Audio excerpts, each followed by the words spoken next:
Well, if you're viewing this video, then you have made it well into the semester, if not way more than halfway.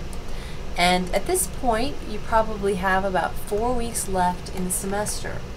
In fact, I do want you to notice that about Module 6. It goes from November 5th to December 2nd, so it's a 4-week module. Really, 3 weeks have been slated for your working, and then I expect you to take a full week off at Thanksgiving break. That's what I hope to do during that whole week. I'm sure I won't, but that would be a nice thing to do, wouldn't it? So you have 4 weeks. That means you really have to be your own taskmaster, but a lot of the tasks here you can easily finish. There's a lot more words here, just like in the orientation module where there were just so many words and lines and do thises and be aware of that and all that kind of stuff. So I'm going to quickly try to talk through those very quickly. You have two main assignments that are new in this module. One is the unit plan modification or telepractice discussion, and that's one assignment. You have to pick. If you're a teacher, future teacher, you do the unit plan modification. If you're a speech language pathologist, I recommend the telepractice discussion. But I'll let you, SLP majors, you can do the unit plan modification assignment if you prefer, because a lot of you are going to be in schools and you are a kind of educator. I know a lot of you don't think of yourselves as teachers. I see your work as teaching personally. You may or may not agree with that, but you're welcome to do the unit plan modification assignment instead of the telepractice. But if you want to explore telepractice, check out that discussion. That's the first assignment. The second assignment is doing the final portfolio. That's where you take this wiki that you've been sort of laboring over and gnashing your teeth at all semester long, and you finish filling in the holes that are maybe blank. So after each project you've done, after many of the projects, like the tech cast and the digital movie, there's a spot where you want to reflect on what that was like and how that product that you made may apply to your future practice. I don't try to squeeze the reflections out of you. I was in my own teacher education program not that long ago, and I can remember feeling like sometimes I was reflected to death.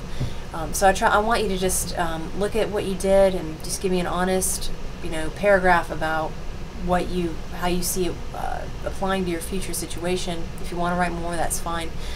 And then the SWOT is just kind of like an essay about where you reflect on your strengths, weaknesses, opportunities, and threats related to the use of technology in the classroom. You are welcome to type it, which is what my example is a typed example. You could turn on your webcam and make a video and upload that to YouTube and embed that onto your page, and that's your SWOT. Do one video, unless you want to do more than one. Last semester, a student she did one video per section, and I thought, oh, she didn't have to do one per section, but now I understand why she did that. I would probably have done one per section, because it lets you lets you focus on that area. It's like she did one for her. Well, I ramble now. Do it however you want. You can type it with text, you can make a video, and I know one student in here wants to learn more about podcasting, so if that's you, make sure that you decide to do this as a podcast. Maybe type up some notes, bullet points or something, and then podcast it using Audacity or GarageBand, and then upload that right there into your wiki page for your SWOT analysis. Now I don't want to talk too much about it because the instructions in the final portfolio and SWOT page will tell you what all of this means. SWAT probably sounds alien to you, probably thinking of a black van full of,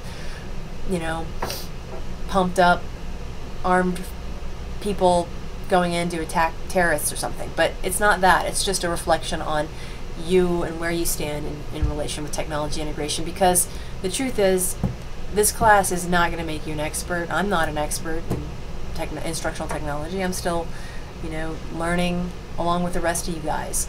And as technology continually evolves, that adds to the challenge, of ever feeling like you're quite proficient at technology, because it's constantly in flux.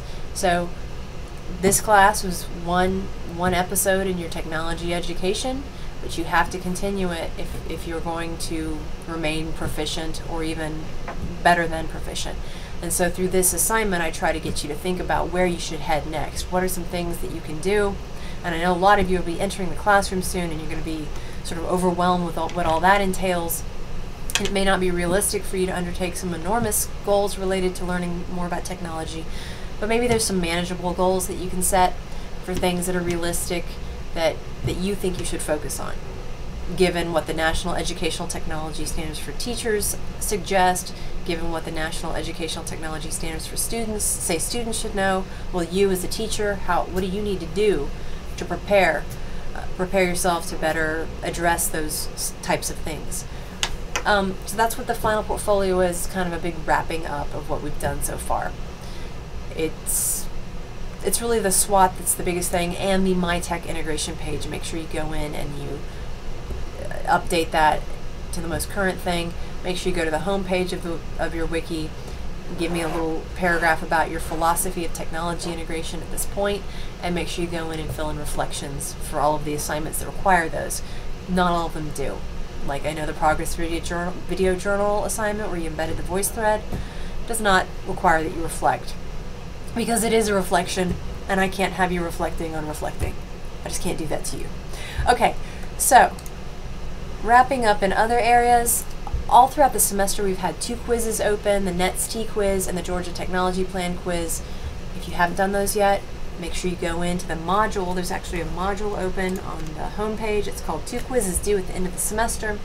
If you go in there, the very first page will show you, will give you some information about those quizzes. And I'm seeing a little problems with the displaying of that information, but there's information in there about the quizzes, and then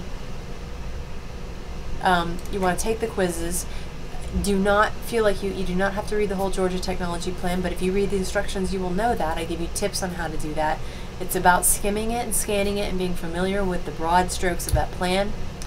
And okay, so those 2 quizzes are something you want to do. You want to do the TK20 information acknowledgement. That's extra credit. It's optional. What you do is you open the quiz, you watch the video inside of it, and then you answer the question. Okay? And then finally, if there's any assignment in this class that you still have sort of pending that you never turned in, you didn't turn it in on time, or you didn't turn it in that extra window at the end, then use that OOPS Dropbox if you want for an assignment or discussion that you missed and you want to submit for full points. And that's what that's for. Just submit it.